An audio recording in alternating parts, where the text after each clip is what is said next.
नमस्कार प्यारे बच्चों, मैं हूं आपका हिंदी का शिक्षक ऋषि द्विवेदी और आपका स्वागत है उत्तर प्रदेश के नंबर 1 विश्वसनीय channel UP board Hindi medium पर। आज आपके लिए एक बहुत बड़ा धमाका। 5 मिनट पे आपके 10 नंबर बिल्कुल तैयार हो जाने वाले हैं। कैसे करते हैं गद्य और पद्य की व्याख्या। बहुत परेशान करने वाला पॉइंट है ये, बहुत परेशान करने वाला टॉपिक है। आपको पता नहीं होता कि परीक्षा में लिखना कैसे है। भाई 10 के 10 नंबर फ्री के हैं, अभी बताऊंगा, आप खुश हो जाओगे, उछल पड़ोगे। तो तैयार हो जाओ, कॉपी पेन लेकर के बैठ जाओ, वीडियो को शेयर कर दो, चैनल पर नए हो तो सब्सक्राइब कर लो और आओ 10 नंबर केवल 5 मिनट या उससे भी कम में बस जादू हो जाएगा और 10 नंबर आपको मिल जाएंगे पूरे के पूरे। क्योंकि 5 नंबर की आपकी गद्य की व्याख्या है और 5 नंबर की पद्य की व्याख्या है। तो बिना देर किए हम इसको शुरू करेंगे। आप सभी लोग चैनल को सब्सक्राइब करेंगे, जो लोग नए हैं चैनल को शेयर करेंगे अपने सभी दोस्तों के साथ, क्योंकि परीक्षा नजदीक है, बहुत कम टाइम बचा है, युद्ध शुरू हो चुका है। तो सभी लोग तैयार हो जाएं, अपने हथियार तैयार कर लें। कॉपी पेन हमेशा, सो भी रात में तो कॉपी पेन हाथ में रहना चाहिए, पता नहीं कौन सा पॉइंट सपने में आ जाए और लिखना पड़ जाए। तो तैयारी इसी तरह होनी चाहिए। 5 नंबर गद्य, 5 नंबर पद्य, आपको पता है ये पूरे 10 नंबर। और कितनी बार परीक्षाओं में ये प्रश्न पूछे जाते हैं एक से एक। कैसे टॉपर्स, जो हमारे टॉपर्स हैं वे कैसे लिखते हैं व्याख्या, समझेंगे वे कैसे इतने नंबर पा जाते हैं, कैसे। और आपको पता है सबसे बड़ी बात बेटा कि हिंदी एक ऐसा विषय है कि इसमें इतनी मेहनत करोगे ना तो इतना नंबर देगा। मतलब अगर थोड़ा सा ध्यान दे दोगे, केवल जितना मैं बता रहा हूं उतना ध्यान से पढ़ लोगे, तो आप समझो कि 98, 99, 96 तो ऐसे मिल जाएंगे। ठीक है, साहित्य में, हिंदी साहित्य में इतने ज्यादा नंबर मिलना आपके परसेंटेज को यहां से यहां पहुंचा देगा। तो लड़ाई शुरू करते हैं और देखते हैं सबसे पहले गद्यांश कैसे आते हैं, उनकी व्याख्या कैसे होती है, फिर पद्यांश, और अंत में है आपके लिए एक सरप्राइज। तो लास्ट तक सभी लोग बने रहें। अभी चैनल को शेयर कर दें, चैनल को सब्सक्राइब कर दें नए हो तो, और जुड़े रहें। चलिए पहली व्याख्या पर आते हैं। सबसे पहले देखते हैं एक गद्यांश। क्या है गद्यांश? गद्यांश है एक बहुत सामान्य सा, आपने पढ़ा होगा, पहला दूसरा तीसरे चैप्टर का है। रमणीयता और नित्य नूतनता अन्योन्याश्रित हैं, एक दूसरे पर आधारित हैं। ठीक है, और रमणीयता के अभाव में कोई चीज मान्य नहीं होती, नित्य नूतनता। अब सबसे पहले आपको क्या करना है? सबसे पहला काम, इस पैराग्राफ को 2 बार पढ़ना है। 2 बार, कम से कम 2 बार, 3 बार पढ़ लो तो समझ लो 5 में 6 नंबर मिल जाएंगे। मैं क्यों कह रहा हूं पढ़ने के लिए? क्योंकि जब आप इसको पढ़ते हो ना तो ये आपके दिमाग में चला जाता है, और फिर आपके जो ये प्रश्न है बेटा, इसी में इनका उत्तर है। खोज के दिखा देता हूं, आपको यकीन नहीं होता, आइए करके देख लेते हैं। रमणीयता और नित्य नूतनता किस प्रकार अन्योन्याश्रित हैं? रमणीयता और नित्य नूतनता इसलिए अन्योन्याश्रित हैं क्योंकि रमणीयता के अभाव में कोई भी चीज मान्य नहीं होती। ठीक है, क्लियर है आपके सामने इसका उत्तर। उसी प्रकार अन्य प्रश्न पर चलते हैं। लेखक ने किसे अभिव्यक्ति का एक सशक्त माध्यम माना है? तो लेखक ने किसे अभिव्यक्ति का एक सशक्त माध्यम माना है? तो भाषा समूचे युग चेतना की अभिव्यक्ति का सशक्त माध्यम है। यह आपका उत्तर रहा। अब बताओ, क्या कहीं बाहर से कुछ आ रहा है? कुछ भी बाहर से नहीं आ रहा। एक प्रश्न, एक नंबर का गद्यांश के रेखांकित अंश की व्याख्या करनी है, वो मैं आपको बताऊंगा। लेखक ने किसे अभिव्यक्ति का माध्यम बनाया है?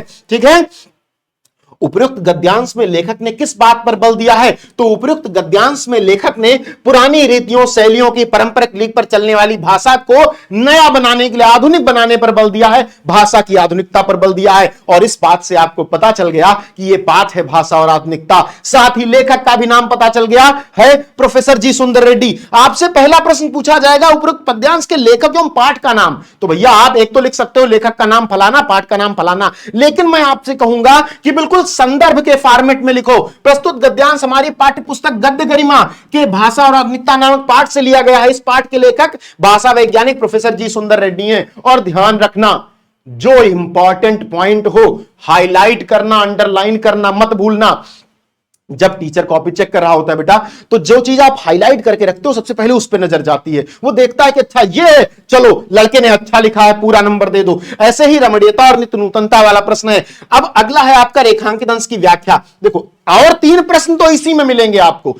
मामला है रेखांकित अंश की व्याख्या का, व्याख्या कैसे करें। तो देखो, आपने एक्टिव पैसिव पढ़ा होगा, थोड़ा सा मैं आपको वहां से बताता हूं। आपने पढ़ा होगा राम जाता है, फिर आपने पढ़ा होगा राम द्वारा जाया जाता है। अब देखो, बात तो एक ही कही गई दोनों में, लेकिन दोनों के वाक्य विन्यास बदल गए, वाक्यों की बनावट बदल गई। ठीक है, तो ऐसे ही आपको व्याख्या में जो कहा गया है लिखना वही है, वाक्य विन्यास बदल देना है, थोड़ा छेड़छाड़ कर देनी है। जैसे रेखांकित अंश की व्याख्या में क्या लिखेंगे आप कि लेखक कहता है कि भाषा की नवीनता उसकी सुंदरता और रमणीयता की द्योतक है। वह रमणीय लगे, वह मन को लुभाने वाली लगे। जो वस्तु रमणीय होगी, जो वस्तु मन को लुभाने वाली होगी, वह नवीन भी होगी, और जो नवीन होगी उसमें लुभावनापन होगा ही होगा। नई शर्ट खरीद के लाते हो, नया फोन लेके आते हो, जुटे रहते हो महीने भर, क्या नई चीज है, खोज के निकालेंगे आज। ऐसे ही आपकी व्याख्या लिखनी है, थोड़ा सा शब्दों में तोड़ मरोड़, थोड़ा सा इधर उधर करके। कुछ व्याख्या के लिए पढ़ना नहीं है, एक शब्द व्याख्या के लिए नहीं पढ़ना है, बस वहां जाना है, पैराग्राफ को 3 बार पढ़ना है, और राम जाता है को राम द्वारा जाया जाता है कर देना है। पूरे नंबर मिलेंगे, पूरे के पूरे नंबर मिलेंगे। गद्यांश दूसरा देखते हैं, एक और गद्यांश है भारतीय साहित्य में, और इसलिए जीवन में भी इस पुष्प का प्रवेश और निर्गम दोनों ही विचित्र नाटकीय है। अब कौन सा पुष्प, तो आगे जब आप इस पाठ को पढ़ेंगे तो आपको इसमें कालिदास का नाम मिलेगा, कालिदास के काव्यों की शोभा मिलेगी। ठीक है, और उसके बाद इसमें अशोक का नाम मिलेगा। अशोक को जो सम्मान महान कालिदास से मिला वह अपूर्व था। आप तुरंत समझ जाएंगे कि अरे भैया, ये पाठ तो अशोक का फूल है। लेकिन इस पैराग्राफ को बेटा फिर से 3 बार पढ़ना कम से कम, क्योंकि जब इसको 3 बार पढ़ोगे ना तो इसके बाद जो यहां पर प्रश्न लिखा हुआ है गद्यांश का संदर्भ, वो तो आसान हो गया आपके लिए।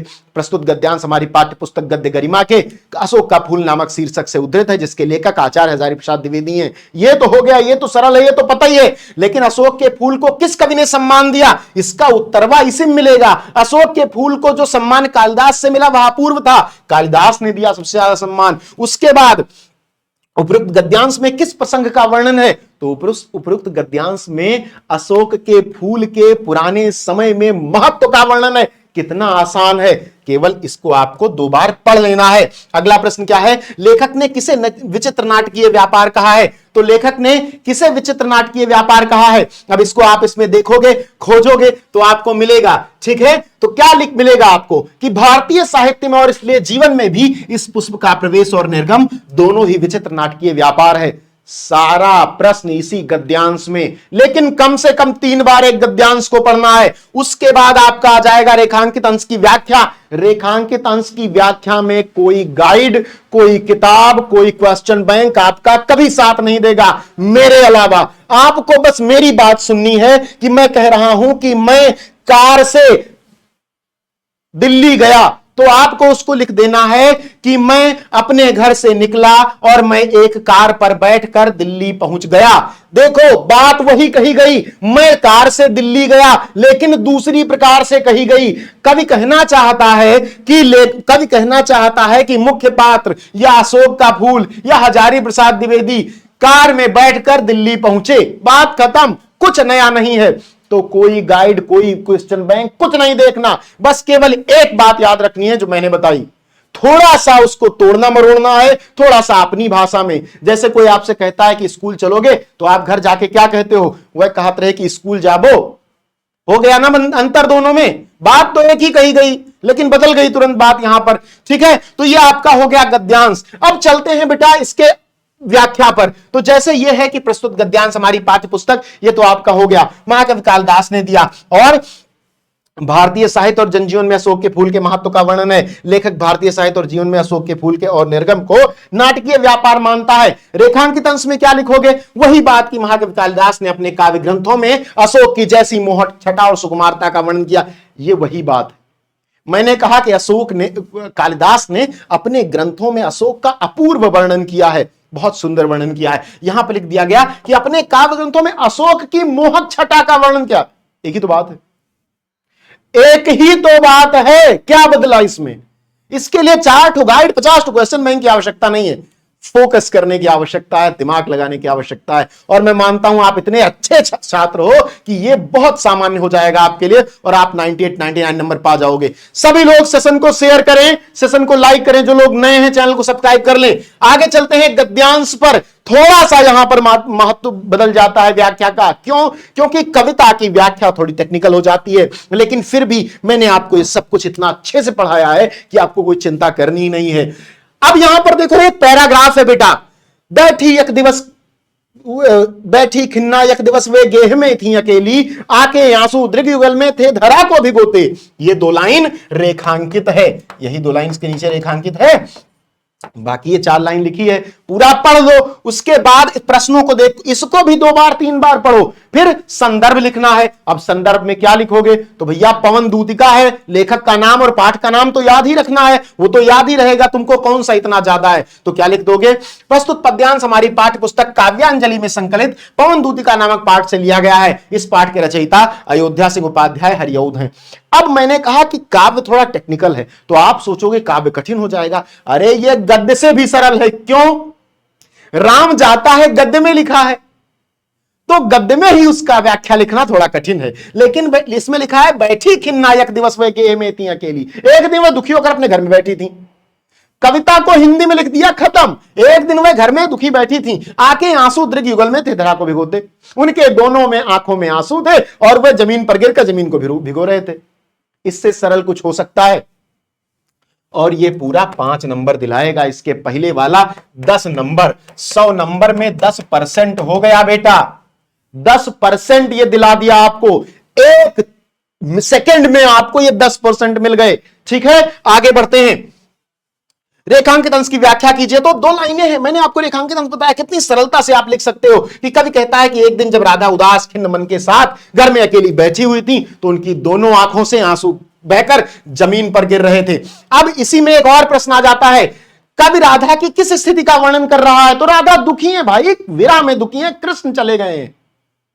तो इसका उत्तर भी आपको यहां बहुत आसानी से मिल जाएगा कि कवि ने विरहावस्था के कारण दुखी नायिका का वर्णन किया। अब आप ऐसे लिख सकते हो, 1 2 3 4 क्वेश्चन का नंबर डाल के लिख दो, या फिर आप लिख दो प्रश्नोत्तर संख्या